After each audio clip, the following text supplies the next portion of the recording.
It's the tragic death of a young performer, and now family, friends, and fans around the world are suffering the loss. So many horrific accusations, though, involving young singers, like children. Yeah, it's disgusting. It's insane. He makes R. Kelly look like a decent guy. Yeah. It's so crazy. It is crazy. There's a bunch of videos that have recently resurfaced because of all these speculations and allegations about Diddy possibly being involved with Aaron Carter's passing. They're all involved in this, and they're trying to keep me there.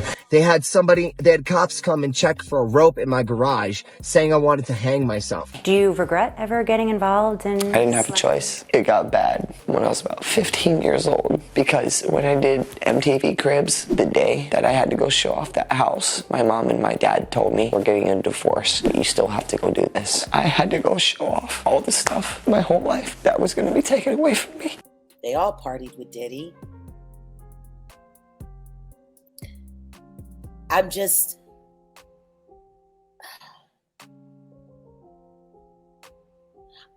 It's hard for me to truly get invested in what's happening to Liam Payne right now because I haven't gotten over what happened to Nick. Nick's brother, Aaron Carter. Right. A lot of people keep forgetting Aaron Carter was begging for help, begging for independent financing, begging for security. He made it very clear Sony was out to get him, just like Michael Jackson told him they would be. And right around that time, his brother had just been accused of graping one of the girls from making the band, Diddy's entity. And they were trying to make all of that go away. 15 years old. And I remember him just sitting down with me, being like, this is kind of like what you got to do, Aaron. Pastor Nick followed me to the fucking hotel. They kill Aaron Carter, and now they acting like they won't clear the Backstreet Boys sample. You get what I'm saying? Harley Pasternak Pusher, your trainer. Harley Pasternak, Jay-Z. You get what I'm saying? Aaron Carter was despicable, though, because he begged for help to help get him a private security team to keep him alive.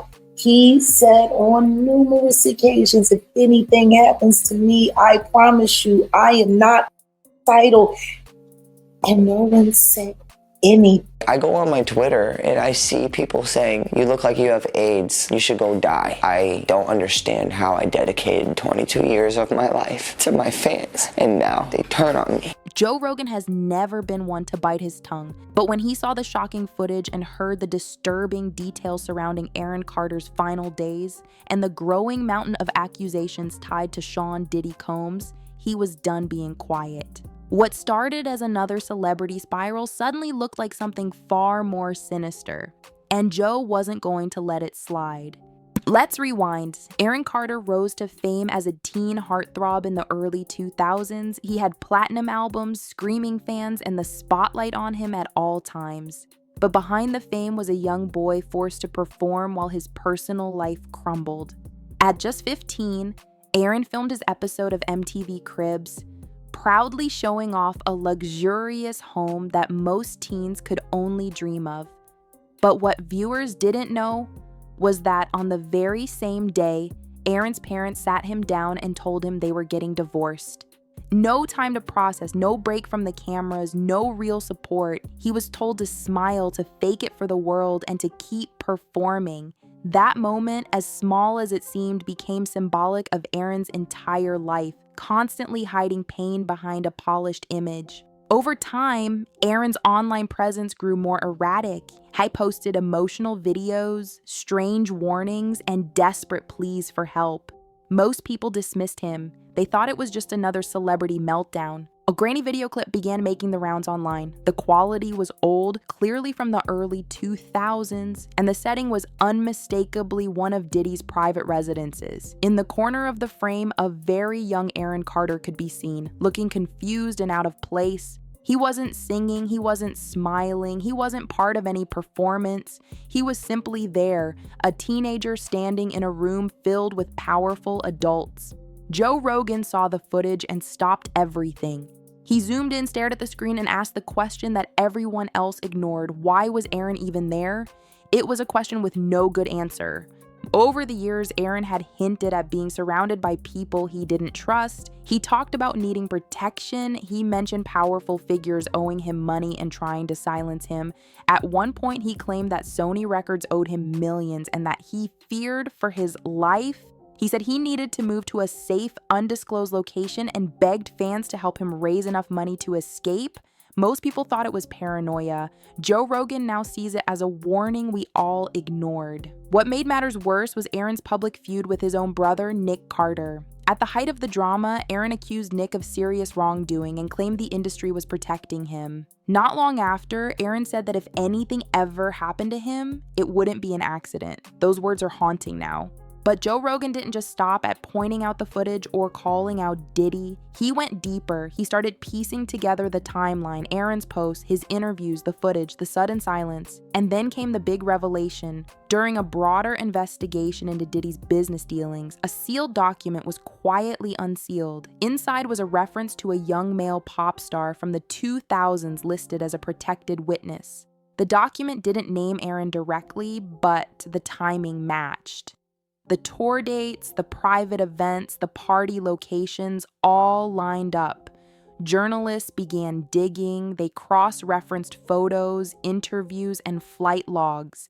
The pieces started falling into place. And suddenly what once looked like another sad celebrity downfall now looked like something that required real accountability. Joe Rogan called out the silence in the industry. He pointed fingers, not an accusation, but an accountability. He mentioned names: Jay-Z, Usher, DJ Khaled, French Montana. He didn't claim they were directly responsible. He simply asked, if you were there and you saw something and said nothing, what does that make you? That's the question that shook the internet.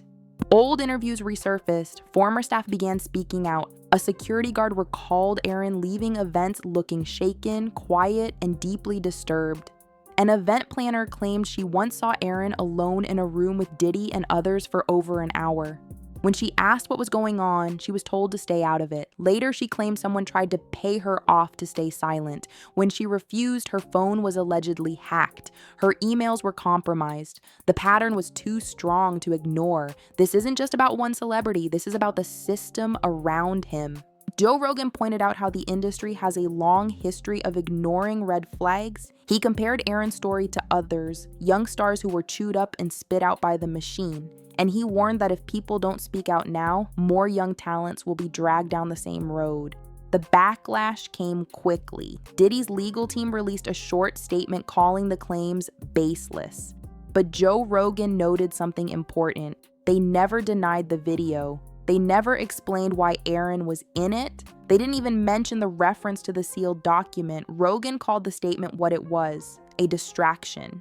Now, prosecutors are taking another look. They're reopening cold cases. They've requested more testimony, more footage, and Aaron Carter's name is being added to the list of individuals who may have tried to speak up only to be ignored.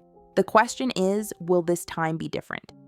Joe Rogan believes that Aaron Carter didn't fall apart because of fame alone. He believes Aaron was pulled into something much darker, something he didn't fully understand. And once he realized the danger, it was too late. His voice was drowned out by people who were too afraid or too complicit to act. But now Aaron's voice is louder than ever. Old fans have gone back through his live streams, his interviews, his messages. People are quoting him, sharing his warnings. Tweets are going viral saying, "We failed Aaron Carter. He was trying to tell us and we didn't listen." The regret is real, and it's not just from fans. It's from everyone who now sees the signs in hindsight. The illusion around Diddy is crumbling. For decades, he was seen as a mogul, a tastemaker, a self-made powerhouse. But now, that image is cracking. And behind the shine is a growing list of questions, many of which still don't have answers.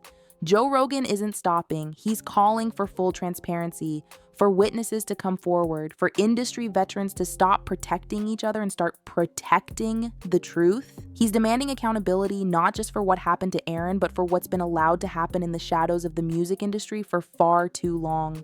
This is no longer about gossip, it's about justice. And as more information comes out, one thing becomes crystal clear. Aaron Carter didn't imagine it. He wasn't unstable. He was a young man trying to survive in an environment that didn't care about his well-being. And in his final moments, he was still trying to warn us. Thanks to voices like Joe Rogan's, the world is finally listening. The question now is, will anyone else have the courage to speak up before it's too late?